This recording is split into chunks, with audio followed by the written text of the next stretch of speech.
Hello everyone. Yes, I know you've been waiting for this. I'm so sorry that I'm late, but here's chapter 7, I believe. Or is it 6? Chapter 6 then?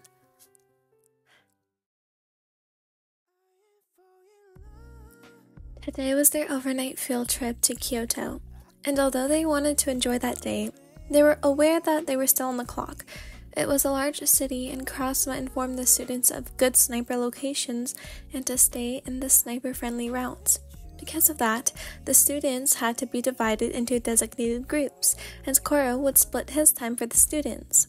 Koro, on the other hand, provided all the students with a thick field trip guidebook. The groups weren't really decided, though.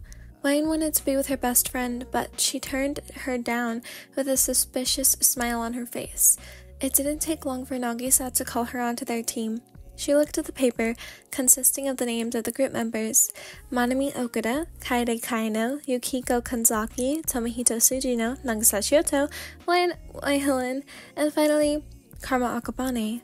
When she looked up to find the redhead, he was already staring at her with a smirk on his face and leaning over his chair. He winked and sipped some juice from his juice box, which he probably stole from Koro. Currently, they were standing in the station, waiting for their teachers. The class noticed the other sections of Class 3 getting in first class compartment. I mean, traveling is fun together, so all of us won't really notice much, I think, Wyan said. Not even a second later, the class teacher of the other section said, looking at them, "Now, boys and girls, try not to look sour. Rules are rules, you know how this works." One of the students peeked out of the train and said, "The student handbook states those of us with the highest grade point average get dibs on the school funds. Oh, is that the stench of abject poverty filling my nostrils?" "What were you saying about fun again, Wyan?" Ryo asked with a scowl on her face. "I stick with my comment though. You guys will find it fun, mark my words," Wyan said, chuckling. "Of course, you would know about fun," Ryo teased her, eyes going back and forth between Wyan and Karma. Wyan blushed and was about to lash out again when Jevlik's voice came through the crowd. "Pardon me, boys and girls." As usual, with a seductive voice like that, everyone was bound to look at her. But her voice was not even close to the outfit that got her attention. Sosuke pointed it out and said, Professor Bitch, why are you dressed like the paparazzi should care about who you are?" Jevlik took off her sunglasses and said, "Travel is no excuse not to look devastatingly fashionable." But her lecture on fashion was shortened when Kurosama told her to change. Well, Jevlik didn't agree immediately, but Kurosama looked mad and no one wanted to face that. The whole ride to Kyoto was a bit exhausting when there was an extra member in Wyan's group. At first, she decided to sit with the teachers because of the lack of space. But Jevlik was crying about wearing a normal outfit, and Wyan wasn't ready to handle a whiny teacher who acted more like a baby than the rest of the students. The girls in the group, though, made some space and adjusted on one side, while 3 of the boys sat on the other side. Kanzaki had all of Sujino's attention during the entire ride. He wasn't really subtle as he thought he was, but he was shy and looked away whenever Kanzaki moved. The girls had a fair idea about Wyan's crush on Karma. Well, to be honest, everyone did, so they moved her to sit exactly opposite to him, who was having fun staring at Wyan. She did pique some interest in him, and besides, Karma loved to make her squirm for some reason. He liked the fact that he had that much of an effect on a girl like her, someone who was very good in psychology. What made her like him anyway? He wanted to know all about it, but he wasn't exactly interested in her in that way. She was just an interesting person because in spite of being so good in reading emotions, she had no control over her own, all of it just in front of him alone.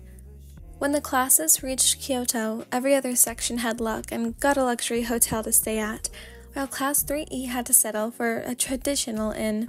"Hold on, the Ryo Sakamoto?" Kaino said, surprised.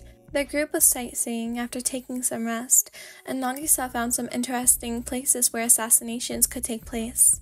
"This is where Omiya used to be, the inn where Sakamoto was cut down by assassins in 1867, Sujino said. "That's right," Nagisa said with the travel guide in his hand. "And just a little further down is the Honaju Temple. though it's moved a few times since they built it. Oh yeah, Oda Nobunaga's death counts as an assassination too, Kaino said, excitement laced in her voice.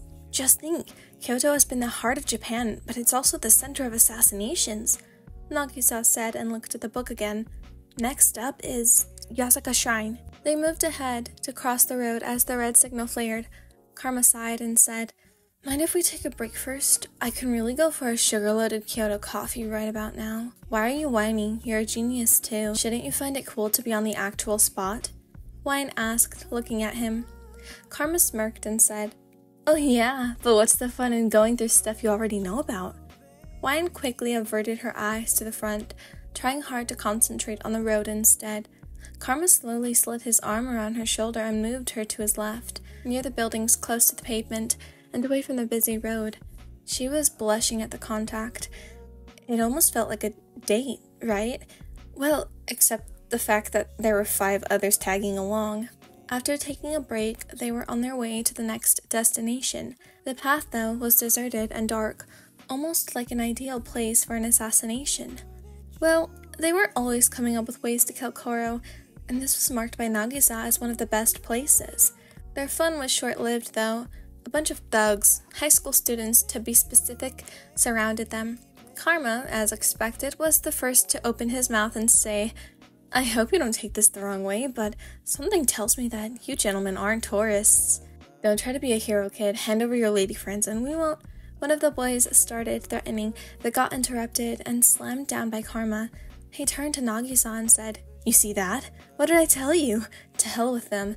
And without any witnesses, we are basically free to go nuts. These students weren't done yet. One of them charged toward Karma with a knife, but soon got knocked out. They weren't supposed to be scared, right? They were all training to be assassins. Waya knew she shouldn't feel scared, but she was. No matter how much of a brave face she put on, it didn't matter because the moment Kaino and Kanzaki got grabbed, she pulled Okuda's arm and ran away as fast as her legs could take her. Wayan felt like a coward. She ran away, leaving the group alone, leaving 2 of her classmates alone who were in trouble. She felt terrible as a girl herself to run away from the situation. In no way Karma could handle them on his own.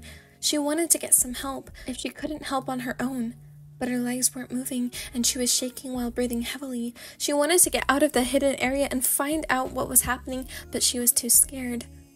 After some time, the girls heard the sound of cars leaving, and there was silence in the atmosphere. But with Karma around, there shouldn't be this kind of silence, right? Thank you for listening. That was the end of the chapter. I'm actually really shocked. Excuse me, what? Some of you may have read on. I know it's been like a month. But, yeah, I will keep you updated because I do have prom, this Saturday. Tomorrow's Friday, so Saturday. And I'm going with my best friend's brother, but it's not like that. He's, like, going with me out of pity, and because I don't have a date, because I'm lonely. But yeah, anyways, I hope you guys enjoyed this chapter. Have an amazing morning, have an amazing afternoon, have an amazing evening, whenever you're listening to this, and I will see you when I see you. Goodbye, everyone.